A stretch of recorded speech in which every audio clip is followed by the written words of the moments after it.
Participa en la rifa solidaria en apoyo a las comunidades y espacios zapatistas. Escríbenos al Facebook El Rincón Zapatista Nuevo León. O contáctanos por WhatsApp y Telegram. Boletos disponibles. Alto al Tren Maya, muera la muerte, vivan las mujeres que luchan.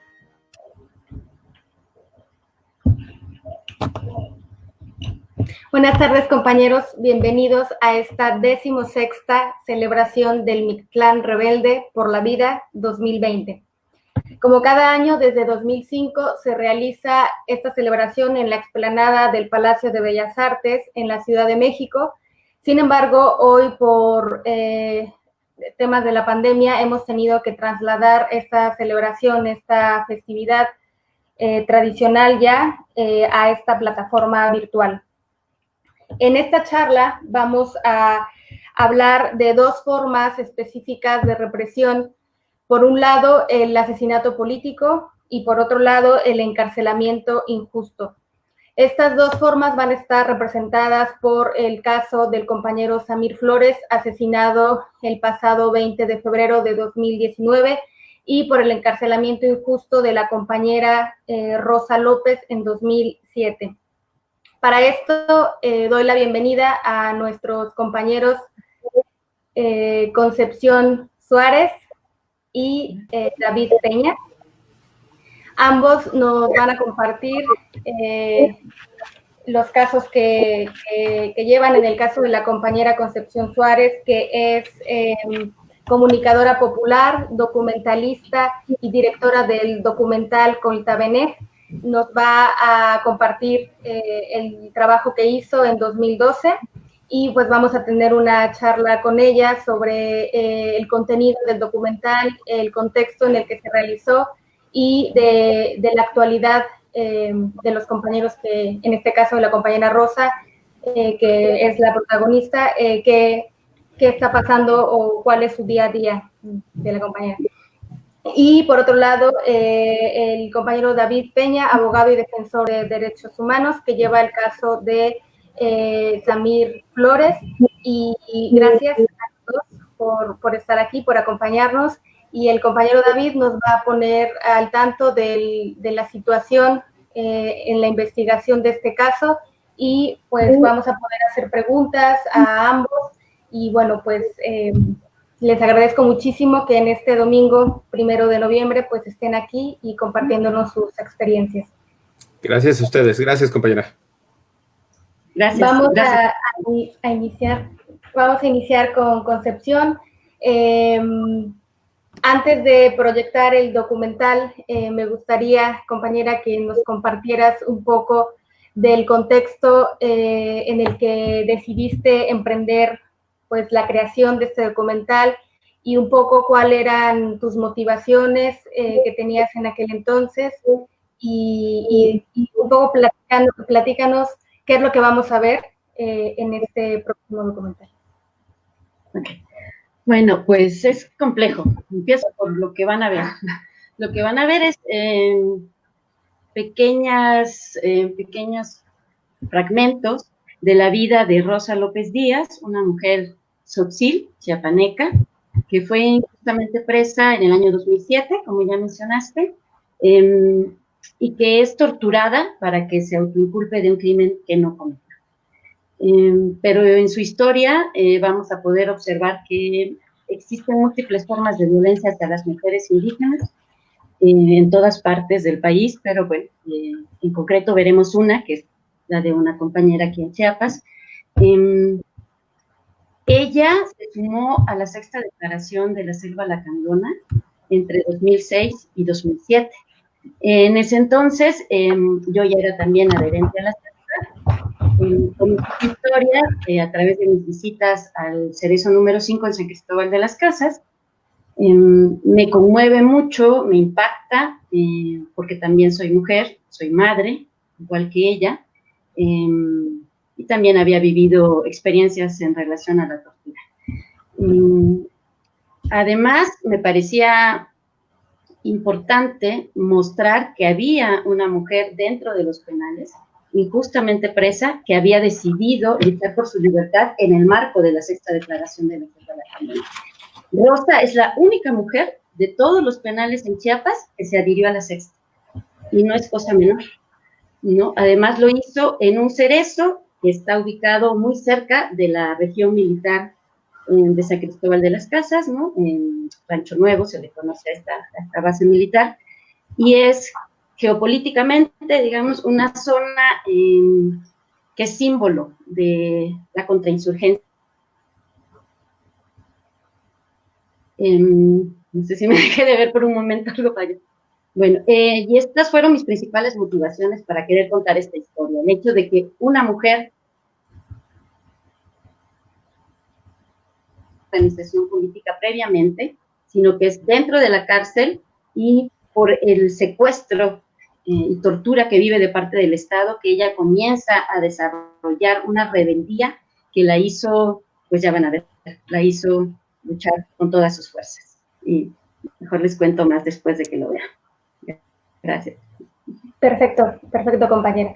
Pues vamos a proyectar el documental, este trabajo, y bueno, pues posteriormente vamos a charlar un poco más.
Esta es Bueno. una llamada proveniente del reclusorio.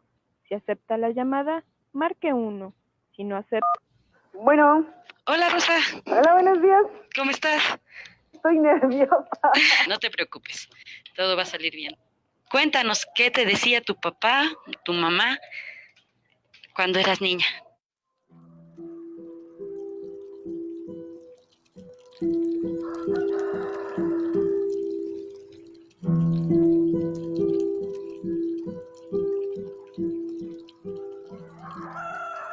Cuando yo tenía 7 años, estaba yo torteando una tarde con mi hermanita en la espalda, cargándola, y termino de tortear y que levanto mi comal en el fogón.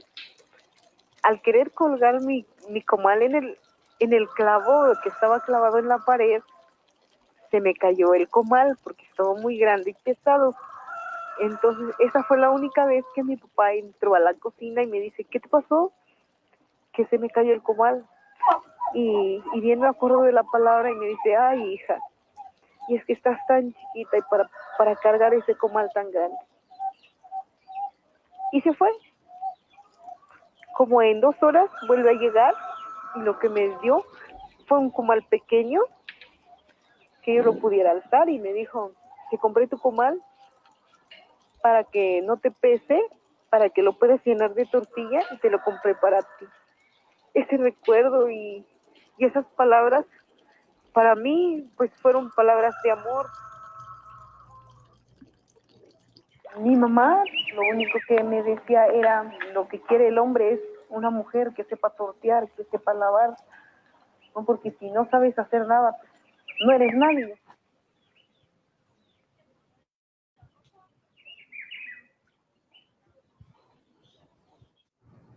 Muy bien, Rosa.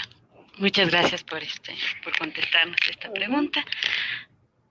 A ver, ¿cuántos años tenías cuando te juntaste por primera vez con un hombre y cómo se portó él contigo?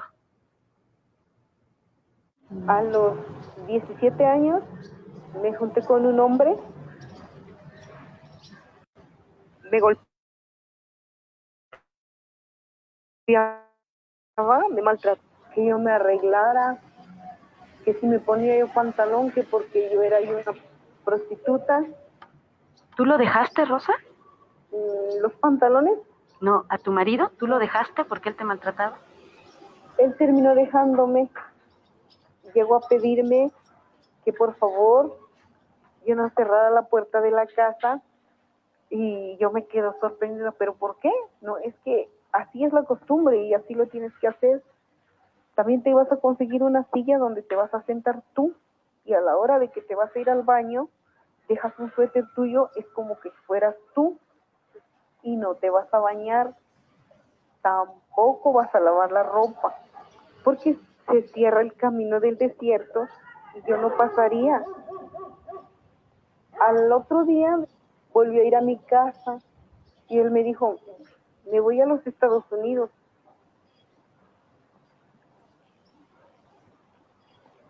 Después de un año que me había separado de mi exmarido, conozco a Alfredo López Jiménez, mi marido actual, pero como yo ya no quería saber nada de hombres, lo que le dije fue que si quería íbamos a ser amigos. Él con mucho gusto lo aceptó, empezamos a salir, en realidad supo cómo ganarme. Poco a poco me fui enamorando de él, pues él de mí. Después de la compañía de Alfredo, no sentí ni cómo pasó el año, es como que fuera una semana. Esos días fueron para mí inolvidables. Salíamos a vender en cada comunidad, por la madrugada, regresábamos por las tardes, pasábamos al cine, a veces regresábamos a las 9, 10 de la noche a la casa y al otro día otra vez a trabajar. Yo pensaba que mi vida era la más perfecta.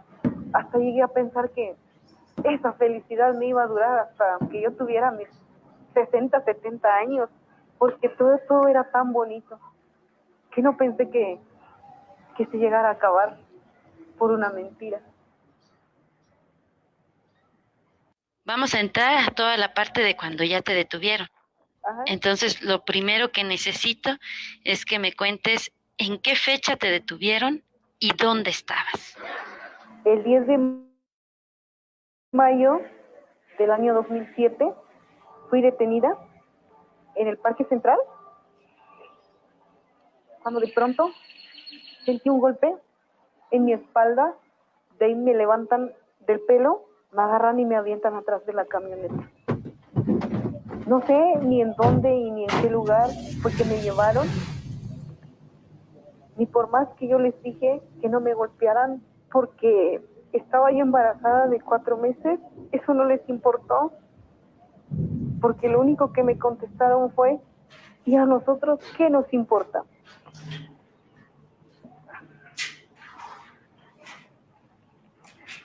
Mientras me estaban asfixiando, me pateaban en el estómago, me dejaron desnuda totalmente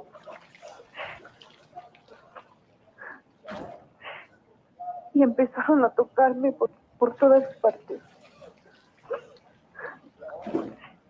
Y uno de ellos se me encimó.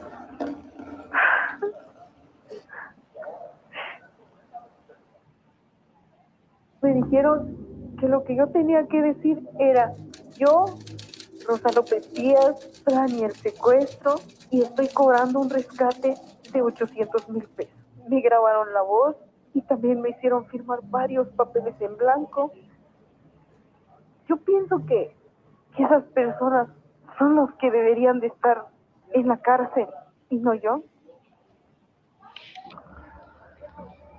Ahora estoy en el cerezo número 5 de San Cristóbal y me condenaron a 27 años y 6 meses. Cuando terminaron de dictar la sentencia, mi esposo me abrazó y me dijo: no te preocupes, esto se tendrá que resolver porque sabes que esto no lo hemos cometido. Lo primero que se me pasó por la mente de que de aquí voy a salir a los 55 años y que estar acá no sé si iba a sobrevivir.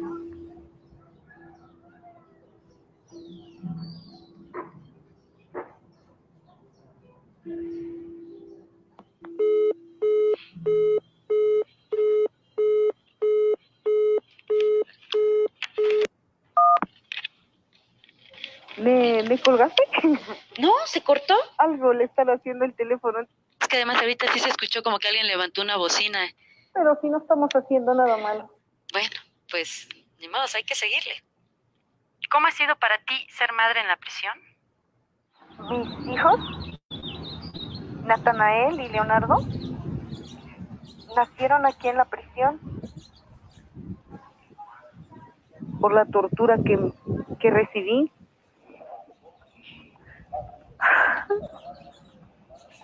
Ay. Las consecuencias fueron muy dolorosas porque mi hijo nació enfermo con parálisis cerebral.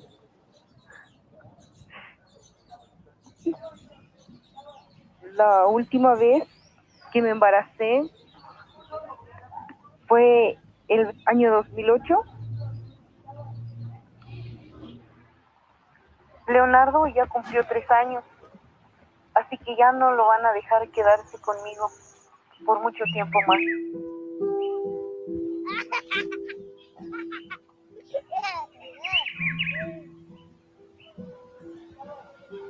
Al paso de los 2 años de estar aquí encerrada, me enteré que habían compañeros que se organizaban y me enteré a través de mi esposo Alfredo, que fue el que platicaba con el profesor Alberto Patistán. Entonces él me decía, me fue motivando y concientizando a la lucha, y gracias a él nos fue explicando que no hay que dejarnos, porque todos, aún estando presos, tenemos nuestro derecho. Formo parte de la organización Solidarios de la Voz de la Mate, adherente a la otra campaña. Me uní a la organización porque es la mejor manera de exigir justicia. La primera acción que yo participé fue cuando todos mis compañeros en el área varonil decidieron tirarse a la huelga. Estuve en ayuno durante 39 días. Yo ya llevaba 34 días cuando mi mamá me dio la triste noticia, la más dura y la más difícil, que mi hijo Natanael ya había fallecido el día 26 de octubre del 2011. En ese momento sentí que yo también había muerto.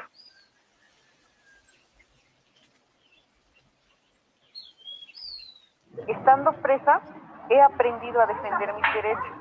Esto no se acaba aquí. Tengo una vida que vivir y voy a seguir en la resistencia. ¡Libertad, Rosa López! ¡Libertad, Rosa López!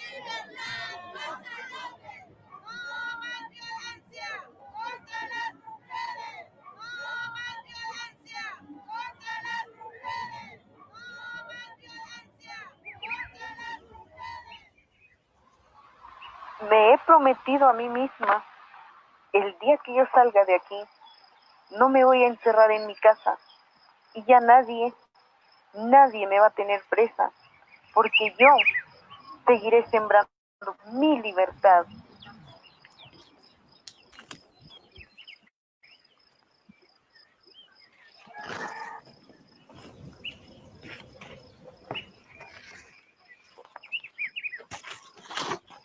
¿No quiere que le cante una canción? Sí me sé una que está buena, ¿eh? Arráncate. Órale, ahí les voy. Voy a cantar un corrido de un amigo de mi tierra, llamado Valentín, que fue fusilado y colgado en la sierra. No me quisiera acordar, era una tarde de invierno, cuando por su mala suerte cayó Valentín en manos del gobierno. El coronel le decía: ¿cuál es la gente que manda? Son 800 soldados que tienen sitiada la Sierra de Holanda. El coronel le pregunta: ¿cuál es la gente que guía? Son 800 soldados que trae por la sierra Mariano Mejía. Valentín, como era hombre, de nada les dio razón. Yo soy de los meros hombres, los que han inventado la revolución. El coronel le decía: yo te concedo el indulto, pero me vas a decir cuál es el jurado y la causa que juzgo. Antes de llegar al cerro, Valentín quiso llorar. Madre mía de Guadalupe, por tu religión me van a matar. Vuela, vuela, palomita, para tenerte por ti. Estas son las mañanitas de un hombre valiente que fue Valentín. Vuela, vuela, palomita, para tenerte por ti. Estas son las mañanitas de un hombre valiente que fue Valentín.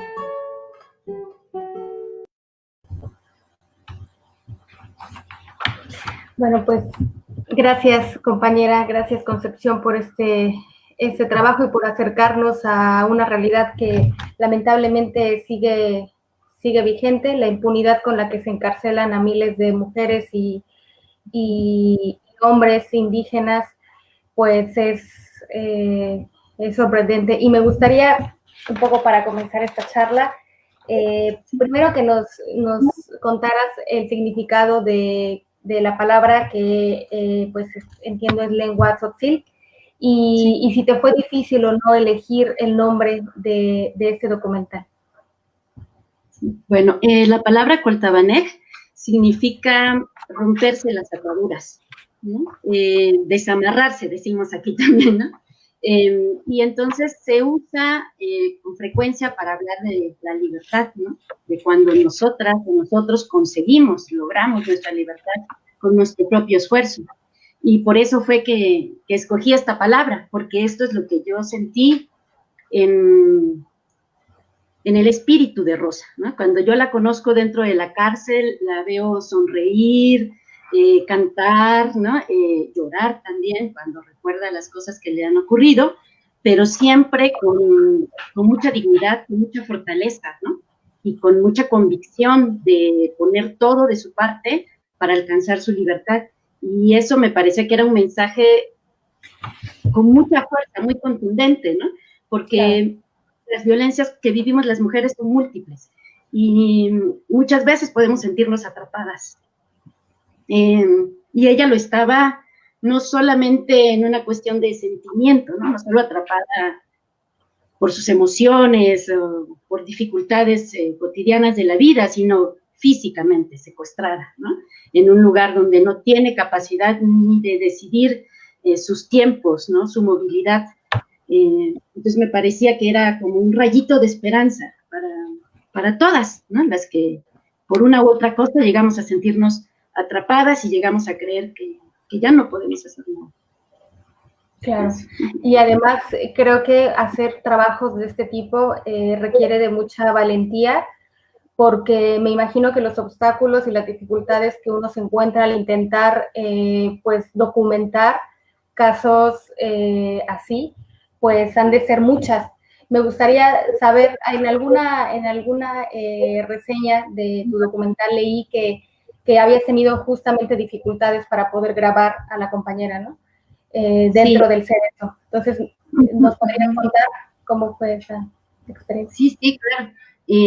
Sí, yo he dicho que sin duda la mayor muestra de valentía la dio Rosa, ¿no? Porque para empezar, el gobierno del estado no nos permitió meter cámaras y micrófonos al Cerezo, ¿no? Nosotras hicimos pues todo el trámite formal, legal para ello y nos fue negado. Entonces, el único recurso que nos quedaba era poder grabar llamadas, ¿no? Hacer grabaciones de vía telefónica. Y eso implicaba, pues, meterle tarjetas al Cerezo a Rosa, porque, pues, ella de dónde iba a conseguir el dinero para comprar tarjetas. Y ella y yo teníamos que organizarnos muy bien para acordar días y horarios en los que ella llamaría, yo estaría pendiente y avanzar lo que pudiéramos con las entrevistas. Y ella, a su vez, consiguió una pequeña red de apoyo dentro del penal para que le avisaran, ¿no? Para que ella estuviera llamando y le avisaran si venían las custodias o las precisas. Preciso y precisa es el nombre que se utiliza para personas que están presas, pero que a la vez hacen una función de control dentro de los diferentes pabellones, ¿no? Los lugares de las cárceles, que son también quienes a veces introducen la droga, todas estas cosas. Entonces hay que tener cuidado de estas personas. Y muchas veces, además, nos intervenían las llamadas. En el corto se nota una ocasión nada más, ¿no? Cuando las dos decimos, ¿qué pasó? ¿Me cortaste? No, yo no corté eso, ¿no? Pero esto nos pasó más de una vez, ¿no?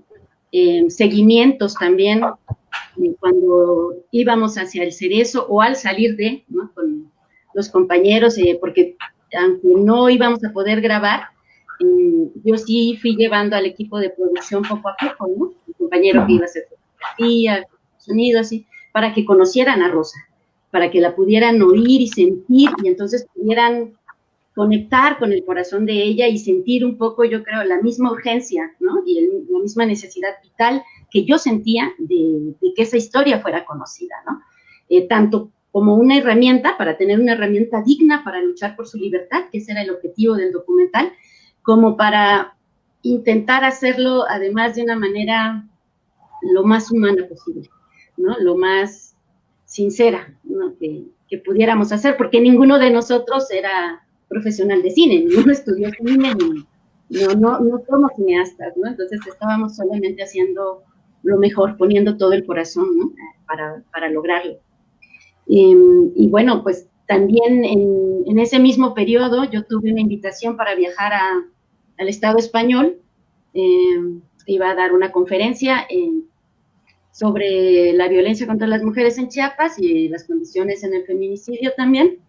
Y justamente fui detenida, ni siquiera logré ingresar al Estado español, fui detenida en el aeropuerto y sometida a tortura también, más o menos por 3 días, hasta que con la movilización de compañeros de la Sexta Internacional que protestaron en el País Vasco, que es a donde yo iba a dar la conferencia, y en otros lugares, pues se logró que el Estado español me devolviera a México. Pero bueno, es así un montón de pequeñas cositas, ¿no? Que eran, sentíamos como un intento de amedrentarnos tanto a ella dentro de la cárcel como a mí afuera, ¿no? Para que no concluyéramos ese trabajo. Sin embargo, pues lo concluimos, ¿no? Y con todas las experiencias duras que hubo de por medio, que quizá la más fuerte fue la muerte de Natanael, ¿no? Mientras ella estaba terminando este periodo de ayuno y huelga de hambre con sus compañeros, ¿no? Y yo permanecía, pues, fuera, ¿no? Trabajando la idea de cómo contar la historia, ¿no? Y esa muerte, pues, fue muy dolorosa, ¿no? Para un momento muy doloroso para todos, sin duda para nadie más que para Rosa, ¿no? Y en algún momento yo creí que esto ya no iba a continuar por eso, ¿no? Que tal vez ese dolor era demasiado desbordante, pero Rosa lo convirtió en fuerza para seguir, ¿no? Y toda esa fuerza que ella demostraba también me permitió a mí sentir mi fuerza como muy presente, ¿no? Para corresponder a su valentía y terminar este trabajo. Claro. No, sin duda, además, la tortura que narra que narran ustedes en el documental previa a la detención y durante su estancia en el Cerezo, que sin duda, pues habrá mucho que decir, ¿no? De todo ese tiempo que estuvo ahí. Entiendo que al ingresar ella en 2007, está cerca de 7 años en la cárcel, y después, ¿cómo fue el proceso digamos, de salida? Porque entiendo que tampoco hubo no se le retiraron los cargos por los que se le habían culpado, o ¿cómo fue? Sí, así es. Pues cuando terminamos el documental, digamos, ya había una campaña más estructurada, ¿no? Por la libertad de Rosa, se presentaba el documental, se hacían volantes, muchas diferentes actividades, ¿no? No solo en relación a su caso, sino por todos los compañeros de La Voz de la Mate, adherentes a La Voz de la Mate, solidarios de La Voz de la Mate, que es el otro grupo de justamente presos, donde estaba Rosa también, ¿no? Y lo que pedíamos, digamos, era un recurso mediante el cual el gobierno se desiste, se llama así desistimiento, que es cuando el gobierno reconoce, bueno, a través del Ministerio Público, que recordemos que esa figura es así en nuestro país, ¿no? El Poder Ejecutivo tiene un bracito dentro del Poder Judicial a través de los ministerios públicos, ¿no? Entonces ellos pueden decir que no está comprobado el delito, que por diversas circunstancias que se ven en el caso, pues se desisten de la causa penal. Y eso significa no solamente reconocer, digamos, la libertad de las personas, sino también los errores que se hayan cometido de parte de las instituciones gubernamentales. Pero no fue esto lo que se consiguió. El gobernador en turno, que era Manuel Velasco, lo que hace es darles un recurso que se llama liberación anticipada, que es como, pues, porque eres una buena persona, y yo soy también muy buena persona, sobre todo yo soy muy buena persona, ¿no? Yo como autoridad te concedo esto, ¿no? De estar libre, pero no eres inocente. Y entonces vas a tener que estar firmando cada tiempo, ¿no? O sea, tienen un control sobre su vida, aun cuando han salido en libertad, ¿no? Y en el caso de Rosa y de los demás, porque no solamente ella sale libre, sino sale ella y todas las personas que estaban coacusadas y otros compañeros en la misma situación,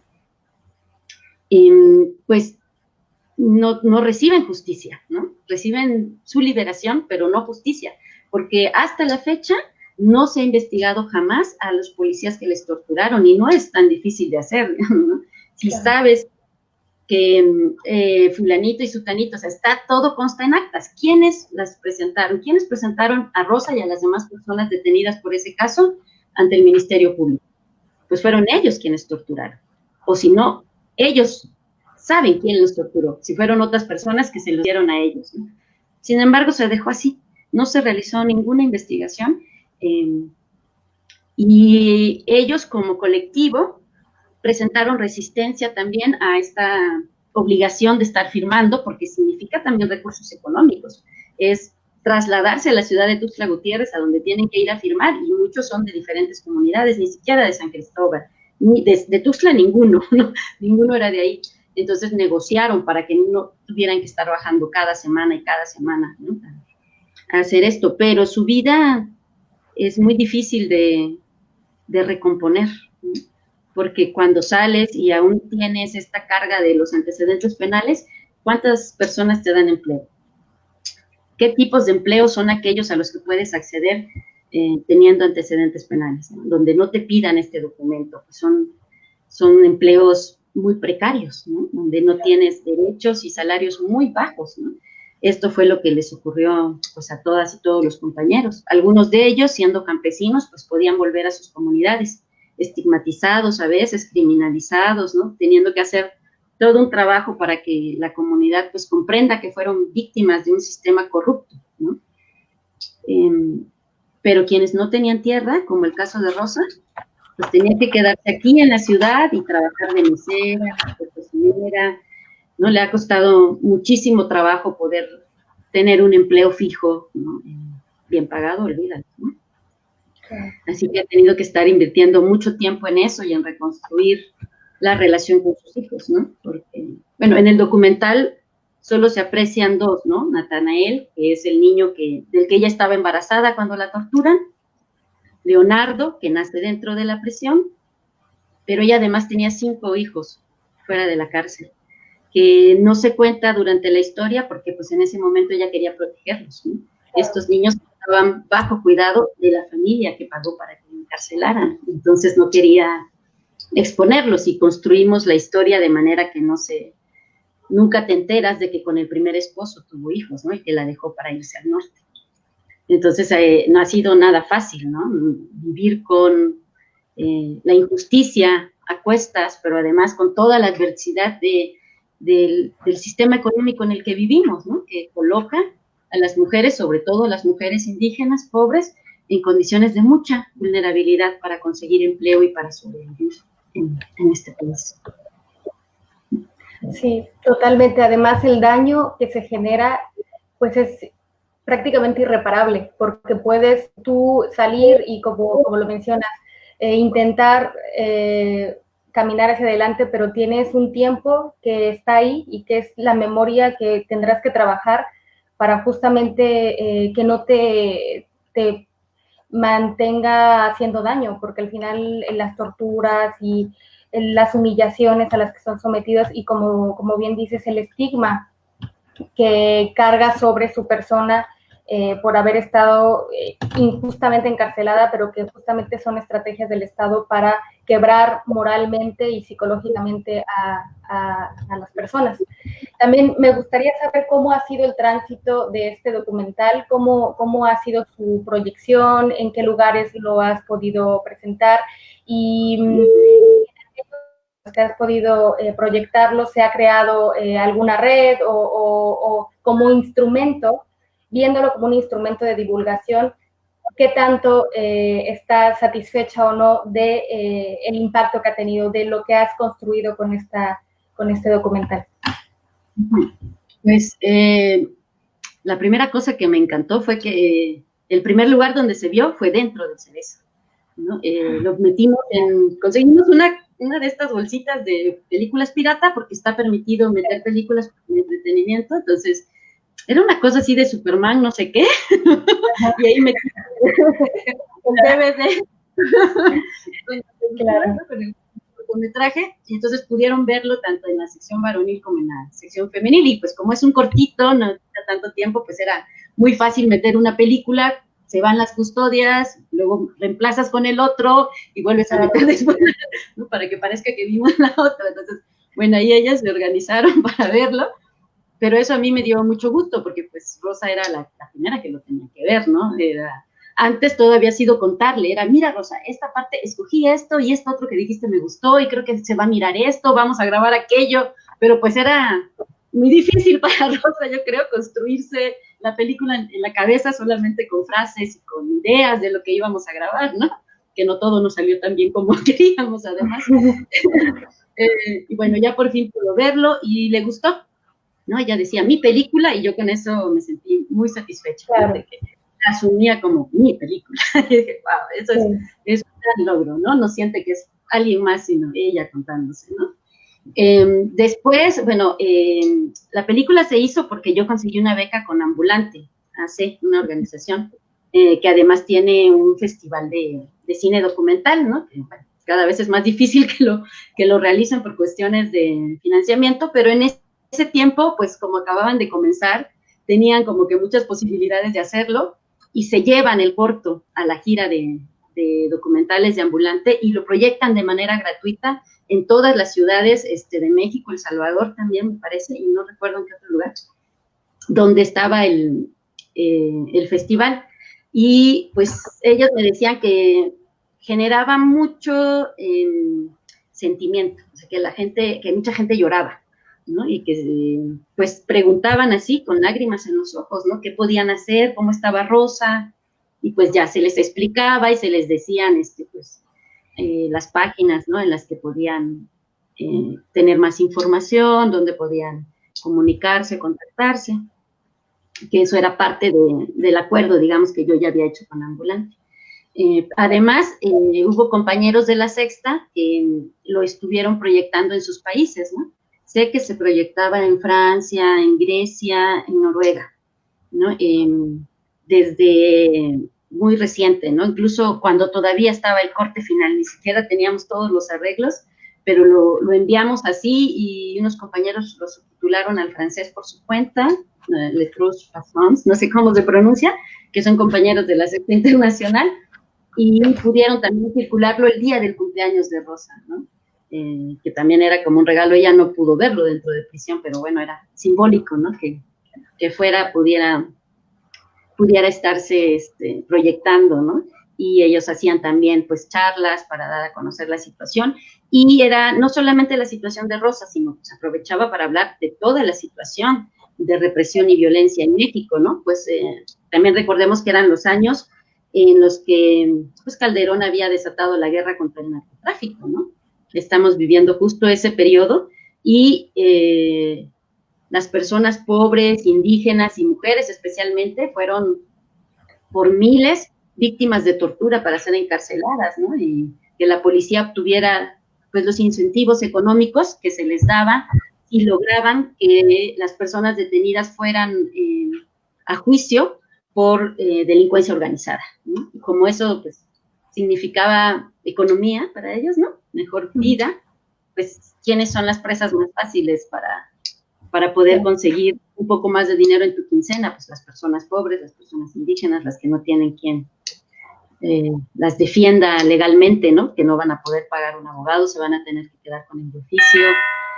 Y eran entonces muy importante para nosotras aquí en Chiapas, y pues también para otros compañeros, pues dar a conocer esta situación, ¿no? Que era una problemática nacional no solo de la violencia desatada por la guerra contra el narcotráfico y la cantidad de feminicidios en aumento, sino también porque las personas indígenas estábamos siendo botín para las unidades policíacas, ¿no? También llegó a festivales de cine este documental. Esto fue como una sorpresa para mí, ¿no? Fue seleccionado por el Festival Internacional de Cine de Berlín. Eso fue algo que yo jamás me esperé, porque te digo, pues no siendo profesional de cine, realmente no creí que un espacio de esa magnitud, ¿no? Considerara que este trabajo pues merecía ser parte de su muestra, ¿no? Y también ahí fue una experiencia muy, muy intensa, muy buena, porque creo que no se acostumbra como utilizar esos espacios para alzar la voz o para decir lo que le pasa a nuestros pueblos. Y yo lo hice, ¿no? Cuando llego allá, pues ya había ocurrido la desaparición de los compañeros de Ayotzinapa. Entonces aprovecho para denunciar eso, cuando termina la película, para denunciar la desaparición de los compañeros y la continuidad de una política de represión de Estado que está no solo criminalizando y encarcelando, sino está llevándose las vidas de nuestros jóvenes, ¿no? Queriendo matar la esperanza de luchar, ¿no? Bueno, eso es como un resumen de como las cosas, ¿no? Una red que yo misma haya creado no hay, sino las redes más bien eran las redes que ya la Sexta tenía y las que las gentes quisieron hacer, ¿no? Por mi cuenta, lo que he hecho es diseñar una técnica de educación popular para hacer talleres y poder entender las diferentes formas de violencia como violencia sistémica, estructural, ¿no? Con sus raíces ancladas en el capitalismo y pues lo que los compas nos enseñaron son las 4 ruedas del capitalismo, ¿no? La explotación, la represión, el despojo y la discriminación o el desprecio, ¿no? Y eso es algo que también me ha dado muchas satisfacciones, ¿no? Poder hacer este ejercicio con compañeras y compañeros de muchas organizaciones de base en Chiapas, en Oaxaca y en Guatemala, ¿no? Y ver que funciona, ¿no? Sí conecta a la gente y sí permite poder hacer un análisis profundo de las violencias de género. Claro, y sin duda el documental muestra bien estas 4 ruedas, o sea, están bien ejemplificadas de cómo, por ejemplo, cuando Rosa habla de, pues, si no sabes tortear o si no sabes cocinar, pues no vales, ¿no? O sea, como es algo que es el denominador común en la sociedad, ¿no? Esa percepción de necesitas hacer esto para que pueda ser valorada, ¿no? O valgas. Algo que me llama la atención y me gustaría preguntarte, cuando ella dice que su marido le decía que no cerrara la puerta de la casa, que pusiera la silla y pusiera un suéter para luego irse, y que no se bañara, que porque iba a cerrar un poco el camino del desierto, ¿a qué se refiere un poco el que ponga la silla y el suéter? ¿Hay algo ahí o está dicho porque así lo decía sin más? Es una que tiene que ver con la cosmovisión concreta de su pueblo, ¿no? Entonces, yo tengo la teoría de que dentro de nuestras culturas hay muchas leyendas, historias que se han construido como parte de un engranaje para controlar nuestros cuerpos, nuestra movilidad, ¿no? Para naturalizar la subordinación de nosotras las mujeres, ¿no? Nosotras no es que despreciemos nuestras culturas propias, ¿no? Pero, bueno, ya lo había dicho la comandanta Ramona muy claramente desde el 94, ¿no? Hay costumbres que hay que conservar y hay costumbres que hay que cambiar, ¿no? Porque no todas respetan los derechos de las mujeres. Y esta es una de esas costumbres, ¿no? Que lo que hacen es más o menos simbolizar que el hombre sigue siendo quien tiene el control, ¿no? Y que las mujeres, si no se portan bien durante su ausencia o no hacen lo que decimos durante su ausencia, somos las directamente responsables de cualquier cosa mala que ellos vivan, ¿no? Entonces, por eso deja digamos, es como un ritual, digamos, ¿no? Como no mero ritual, pues, pero es una práctica, ¿no? Cultural. Tiene que hacerse de que en la silla pones el suéter y no te bañas y todo eso. Todas esas son las tareas que le quedan designadas a la mujer, que significan que ella está cuidando a su marido en ese viaje, ¿no? Okay. Si ella no hace estas cosas, entonces él puede morir, pues no va a cruzar al otro lado. Y ha ocurrido a veces, ¿no? Que sí, alguien que ya no regresa o de quien no se sabe nada, la gente sí diga, es que a lo mejor su mujer no hizo caso, ¿no? De los secretos, les dicen aquí, ¿no? Los secretos que se deben de cumplir y no sé qué. Entonces, bueno, Rosa lo tenía muy presente, ¿no? Rosa tenía muy presente este mandato que le deja su marido, ¿no? Y que ella tenía que hacerlo porque, pues, la deja muy angustiada, ¿no? Y quisimos ponerlo ahí. Bueno, yo di la idea cuando ella me cuenta eso de dejarlo ahí, justo para mostrar también la violencia simbólica, ¿no? Un poco lo que decía, estas cosas, no siempre la violencia es algo material, ¿no? No es un golpe o una palabra que sí escuchamos, ¿no? A veces son acciones, creencias, ¿no? Que sí, que ellos nos las dicen en un primer momento, pero después están operando por nosotras mismas, ¿no? Porque nosotras mismas ya nos convencimos de que es así, de que si no hacemos lo que nos toca hacer como mujeres, entonces vamos a ser las culpables de la desgracia, ¿no? Eso es lo que está, digamos, simbolizando dentro de la película el dejar este pasaje. No sé si me explico. Totalmente, no, totalmente. No, además, como ciertos códigos culturales,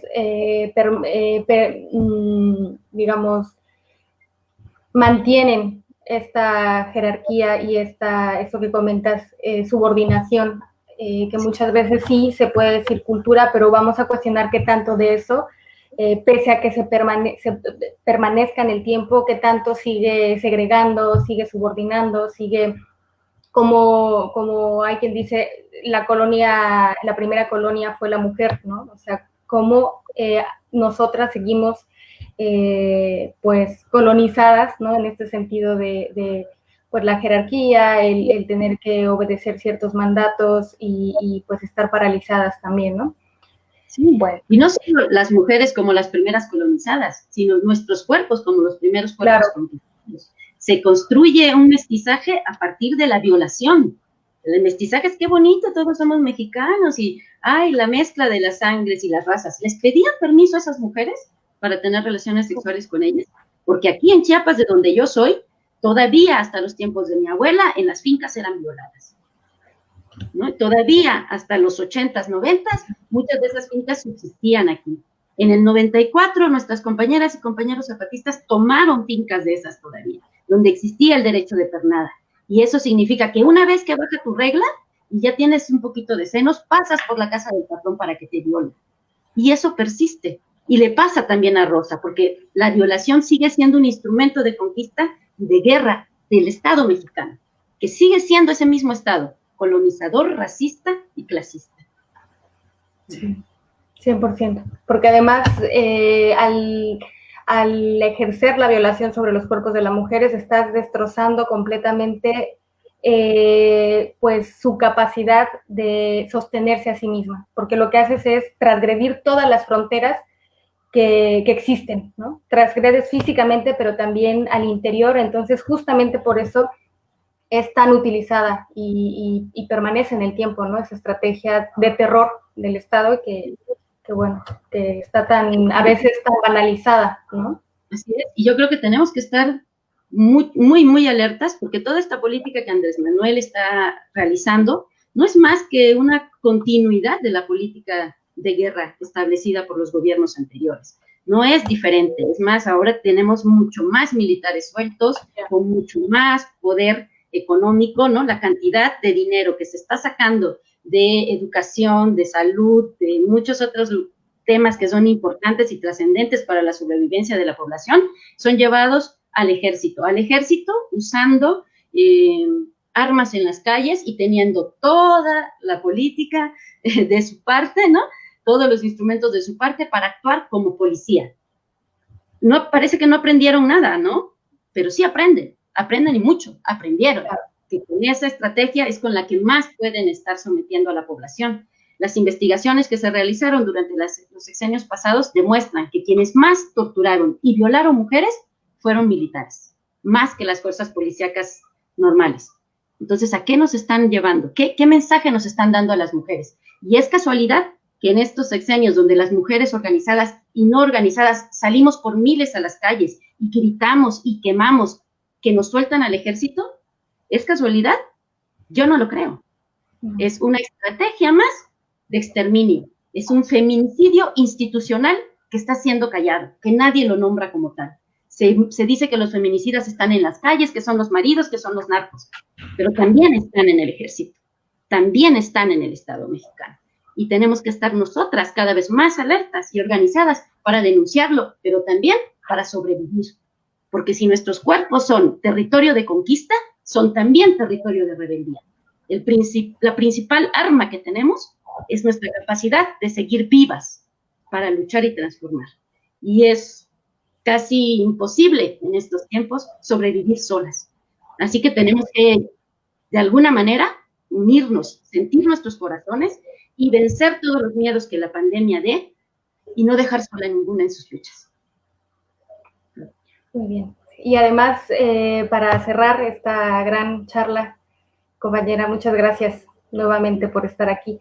Me gustaría, pues, que nos contaras si tienes algún proyecto en el que estés trabajando ahora, o si tienes planes, o si te gustaría poner el foco en algún caso específico. Y sin duda, las redes, el seguir tejiéndonos y un poco estos espacios que se van generando entre todas, son lo que nos conectan y nos mantienen y hacen que la resistencia sea en acción, esté presente y muestra de que por generaciones esto no se va a detener si no dejamos de tejer redes y alianzas.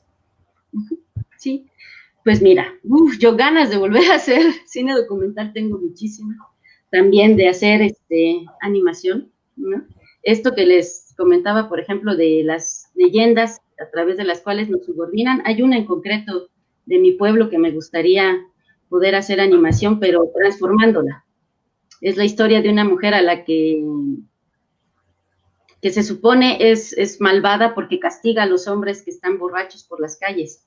Y entonces, la manera de reconocerla es si orinas tu cinturón o tu funda de machete, y al día siguiente ella aparecería con esas marcas, ¿no? Entonces, la leyenda dice que una vez una mujer amaneció así, muerta, con las marcas de cinturón y todo. El marido era un tipo borracho y cabrón que llegó llorando a la iglesia a decir que había descubierto que su mujer era la bruja. Y a mí me parece que eso no es más que una manera de encubrir los feminicidios, ¿no? Y me gustaría cambiar el guión de esa historia, ¿no? Hay muchas otras cosas más también que yo creo que son importantes de contar en Chiapas, como las compañeras desaparecidas durante los ataques del Grupo Paramilitar Paz y Justicia en la zona norte, que siguen pues sin encontrarse ni siquiera los restos, ni vestigios, indicios de que estén vivas, más bien indicios de que puedan haber sido asesinadas.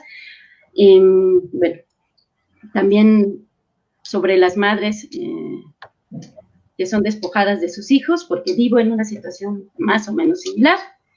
Pero bueno, es muy difícil en este país, como les contaba, Coltabanex se pudo hacer porque yo gané esa beca de ambulante y ellos me prestaron las cámaras, los micrófonos y pagaron todo el trabajo de postproducción, ¿no? De corrección de imagen y de audio, ¿no?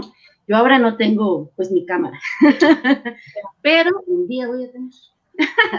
Vamos a hacer una búsqueda, de aquí tiene que salir alguien, vamos a hacer búsquedas para, claro, porque el tema del financiamiento de todo tipo de proyectos es la clave, o sea, encontrar esto, formas, organismos, redes, para dar a conocer esos grandes proyectos que uno tiene en mente, pero que, bueno, cuando no hay lo material, siempre está. Sí, pero siempre uno encuentra otras maneras, ¿no? Entre tanto, claro, pues lo que estoy haciendo es estudiar un doctorado y intento escribir ahí a partir una especie de autoetnografía, como le dicen en la academia, yo digo, sí, como pedacitos de mi experiencia, de mi lucha como mujer indígena con otras compañeras indígenas, y a partir de esos trocitos de la historia colectiva en la que yo he podido participar, sacar aprendizajes de lucha como mujeres, poder compartirlos. Y en eso estoy ahora.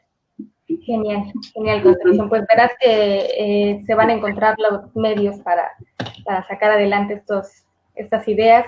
Y pues muchas gracias. Y cualquier otro material que tengas y nos quieras compartir, ya sabes que con los brazos abiertos. Y gracias por tanto trabajo, compañera. No, gracias a ustedes por abrir este espacio y darme la oportunidad de compartir, pues, mi palabra, mi pensamiento y mi sentimiento también. Genial. Besos. Bueno, pues un gran abrazo hasta San Cristóbal. Gracias. Hasta luego. Bueno, pues ahora vamos a pasar con el compañero David Peña, que es abogado y defensor de derechos humanos, que lleva el caso de Samir Flores. Muchas gracias, David, por estar aquí. No, gracias a ustedes por el espacio. Y bueno, pues a más de año y medio del asesinato del activista Samir Flores, pues nos gustaría que David nos dé unas claves generales de qué fue del contexto y de por qué. ¿Por qué ocurrió esto? Y desde su percepción, desde su perspectiva como abogado, pues cuáles han sido las dificultades que en este año y medio se han enfrentado, ¿no? Entonces, primero, para aquellos que no conozcan quién era Samir Flores Soberanes, pues él era integrante del Frente de Pueblos en Defensa de la Tierra y el Agua de Morelos, Puebla y Tlaxcala. También estaba al frente de una radio comunitaria en Amilcingo, era originario de esta localidad en el estado de Morelos, y bueno, pues estaba entre una de las luchas que tenía, era la oposición a la termoeléctrica y a los megaproyectos de la región. Entonces, adelante, David, danos una guía imagínate que alguien está conociendo apenas esta lucha del pueblo del estado de Morelos, ¿qué nos dirías sobre las clases? Mira, pues es complicado resumir el proceso de resistencia de los pueblos, pero surge a partir de un proyecto creado con la Comisión Federal de Electricidad, donde se plantea la idea de construir una termoeléctrica en la comunidad de Huesca, en el estado de Morelos, y para alimentar esta termoeléctrica se necesitaba hacer una construcción de gasoductos que alimentaran directamente desde Veracruz, desde la zona norte de Veracruz, la zona de Poza Rica, cruzaran estos gasoductos especialmente para alimentar esta termoeléctrica en el estado de Morelos. Estos cruzaban Puebla, Tlaxcala y Morelos, y paralelamente, digamos, al proceso de licitación y de construcción de esta termoeléctrica en Huesca, se fue construyendo tramos de este gasoducto para alimentar esta termoeléctrica. Pueblos y comunidades indígenas se fueron organizando primero para pedir información de qué se trataba el proyecto, después para participar en los procesos no hubo un proceso como tal de consulta, pero sí para participar en los procesos sobre mitigación del daño, mitigación de riesgos. Uno de los temas que era importante en el cruce del gasoducto es que atravesaba por zonas consideradas de riesgo medio, porque estaban cercanas al volcán Popocatépetl, incluso cruzaban zonas que eran consideradas como de escape o rutas de escape si hubiera eventualmente una erupción mayor en el caso del volcán Popocatépetl. Y entonces las comunidades se organizaban justo para ver cómo iban a conciliar esto, ¿no? Cómo podía pasar un gasoducto en estas zonas, cómo podía construirse y darse el aval de un gasoducto que tuviera estas implicaciones de riesgo, y cómo podía construirse una termoeléctrica en Huesca. Ahí sí ya, sustancialmente en Huesca, la comunidad se organiza, particularmente reclamando la gran cantidad de agua que se iba a utilizar para los procesos de la termoeléctrica. Son procesos complicados, donde se tienen que hacer enfriamientos masivos, grandes enfriamientos que generan vapor, y a su vez esto es lo que genera parte para la movilización de las turbinas que generan a su vez la energía eléctrica. Entonces, digamos que todos estos componentes se fueron aglutinando primero como dudas, después como procesos de oposición, y después se conforma un frente, el Frente de Pueblos en Defensa de la Tierra, el Agua y el Territorio de Puebla, Tlaxcala y Morelos, precisamente porque involucraba a estos tres estados, no solo la termoeléctrica de Huesca, sino toda la conducción de estos gasoductos. Este Frente de Pueblos, este gran Frente de Pueblos, se organiza, empieza a hacer actos de resistencia, empieza a interponer algunos amparos, algunas acciones jurídicas, y poco a poco va agarrando fuerza o va agarrando mayor presencia en frente a los proyectos que estaban pretendiendo imponer la Comisión Federal de Electricidad. En el 2014, 2015, algunas de estas personas son procesadas, son acusadas, incluso detenidas. Los abogados que llevaban la defensa de los compañeros también de las compañeras son acusados, son detenidos. Y se genera un proceso de tensión, digamos, del 2015 al 2019, donde el Frente de Pueblos sigue manteniendo una resistencia presente en muchas de las comunidades, instala ciertos bloqueos para evitar que accediera a la maquinaria, instala conforma asambleas de resistencia en algunos pueblos y comunidades para evitar que se siguiera construyendo el gasoducto. Y entonces, de ser un proyecto integral, como se le llamó en su momento, Proyecto Integral Morelos, que involucraba todo esto, desde el gasoducto, las instalaciones, la termoeléctrica, el recaudo del agua, se convierte, y yo llamaría, y no se llama así, pues, pero yo lo denominaría como un proyecto fragmentado. ¿Por qué? Porque precisamente al no tener el consenso de los pueblos, de las comunidades, el aval de las comunidades, se enfrentan a un proceso de resistencia el propio gobierno y la propia Comisión Federal de Electricidad intenta fragmentar esta resistencia con detenciones, con acusaciones falsas, como lo veíamos en el caso de la compañera Rosa López y otros casos de compañeras y compañeros procesados. Y entonces lo que hacen es que sí logran, digamos, pulverizar un poco la resistencia, pero la resistencia se sigue manteniendo en distintas zonas de Puebla, de Morelos y de Tlaxcala. En el año 2018, cuando está en campaña Andrés Manuel López Obrador, visita la zona de Morelos y lo obligan, digamos, las comunidades a que se comprometa a que no va a avalar la continuación del proyecto integral Morelos precisamente porque, pues porque no hay un consenso entre los pueblos y las comunidades, no han sido consultadas y están pues viendo en riesgo su integridad, su territorio, cuestiones de medio ambiente, cuestiones de protección civil, como lo decía del volcán.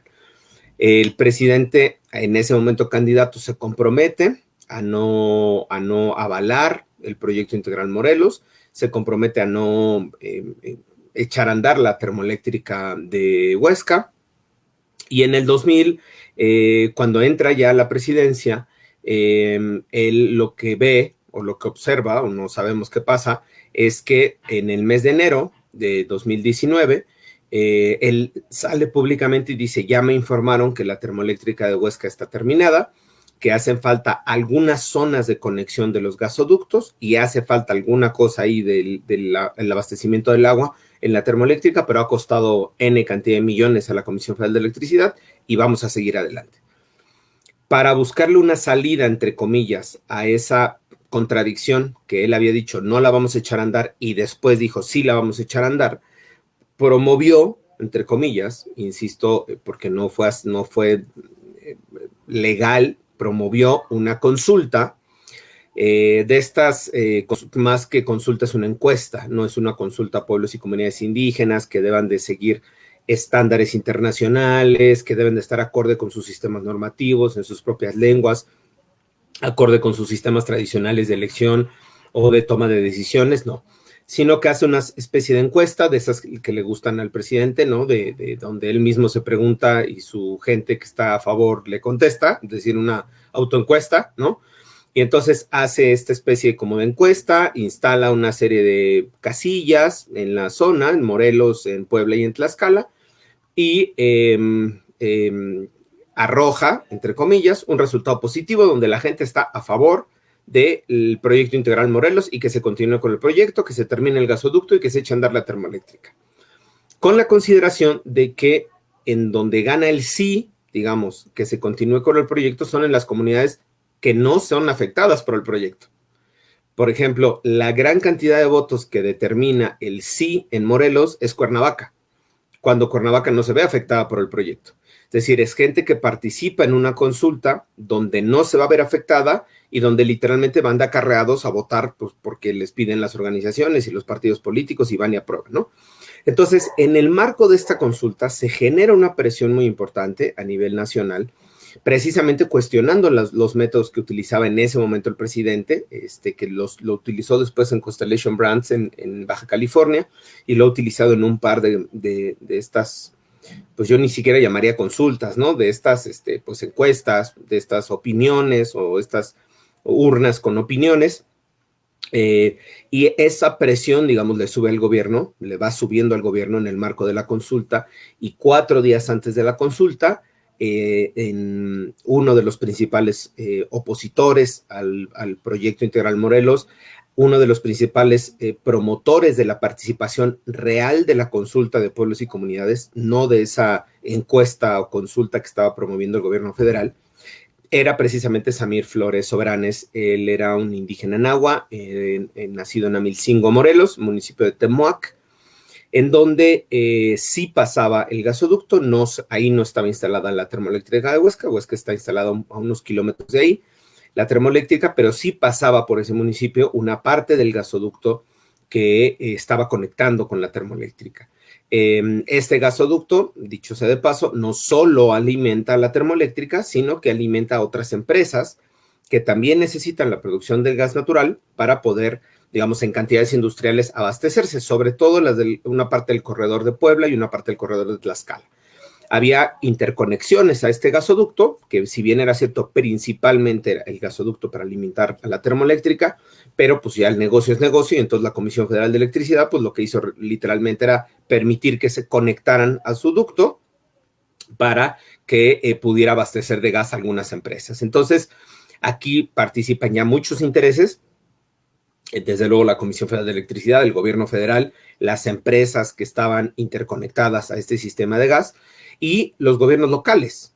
¿Por qué tienen un juego, una participación, tanto a nivel municipal como a nivel de estado? Pues porque los gobiernos municipales cobran por esos permisos y los gobiernos estatales cobran millonarias cantidades para permitir que estas empresas hagan este tipo de negocios, sin importar si tienen el aval o no de las comunidades, si han sido consultadas o no. Es decir, el negocio es negocio, y entonces, pues si yo tengo un negocio de un gasoducto que va a cruzar por mi municipio, eso me permite cobrarles a las empresas, cobrar derechos, recabar recursos millonarios para el municipio, para el estado. Por supuesto que voy a estar a favor. ¿Quiénes son mis enemigos de que yo haga el negocio? Precisamente las y los compañeros que integran la resistencia. ¿Por qué? Porque si no hubiera resistencia, o si no se hubiera conformado esta resistencia del Frente de Pueblos de Tlaxcala, Puebla y Morelos, muy probablemente hoy estaría operando la termoeléctrica y robándose miles de millones de litros de agua de la zona de Morelos, que además tiene un problema de escasez de agua también, como la tiene gran parte del país, y estaría abasteciendo de gas que viene de los extractos de las bimbas de Poza Rica, sustancialmente esta zona norte de Veracruz, a toda esta zona de Puebla, Tlaxcala y Morelos, y pues estarían operando ya las empresas están operando ahora, pero sin este abastecimiento de gas, por lo tanto, pues tienen un mayor costo, digamos, en sus producciones, ¿no? Porque eso abarata los costos. Es decir, la oposición del Frente de Pueblos sí tenía un impacto en diferentes niveles, insisto, a nivel municipal, a nivel estatal, a nivel federal, ahora con el involucramiento de Andrés Manuel López Obrador y esta suerte de falsa consulta o esta encuesta, ¿no? A modo, y de las propias empresas. En ese marco, la Asamblea, el Frente de Pueblos, había organizado caravanas, campañas, mítines, actos informativos, es decir, un sinfín de actos de protesta para evidenciar su oposición y de resistencia también para evitar que el proyecto avanzara. Insisto que 4 días antes de esta consulta es asesinado el compañero Samir Flores, y ahí me parece conectar, digamos, perdón por la larga presentación o la larga introducción hasta el momento del crimen, pero para entender un poco el porqué de los actores involucrados. 4 días antes de esta consulta, 4 o 5 días antes de esta consulta, es asesinado Samir en las puertas de su casa a las 5 de la mañana, 5:30 de la mañana, en Amilcingo. Él, además de ser activista, es campesino, colaboraba en la radio de Amilcingo, hay una radio comunitaria de ahí de la propia comunidad, tiene una participación activa en los comités de educación, en las escuelas primarias, sobre todo en una de las escuelas primarias del municipio, y además, bueno, trabajaba de mecánico, trabajaba de ferretero, y trabajaba de obrero, y trabajaba de albañil, ¿no? Es decir, tenía muchas ocupaciones precisamente que le permitían o que él intentaba combinar con el activismo. Y ese es uno de los temas que a nosotros nos parece muy importante. Samir no solo era, digamos, un activista de tiempo completo, sino que además era padre, era esposo, era hijo, era comunicador, además estaba en el comité de educación, además estaba en el proceso de resistencia del Frente de Pueblos en defensa de la tierra y el agua de Puebla, Tlaxcala y Morelos.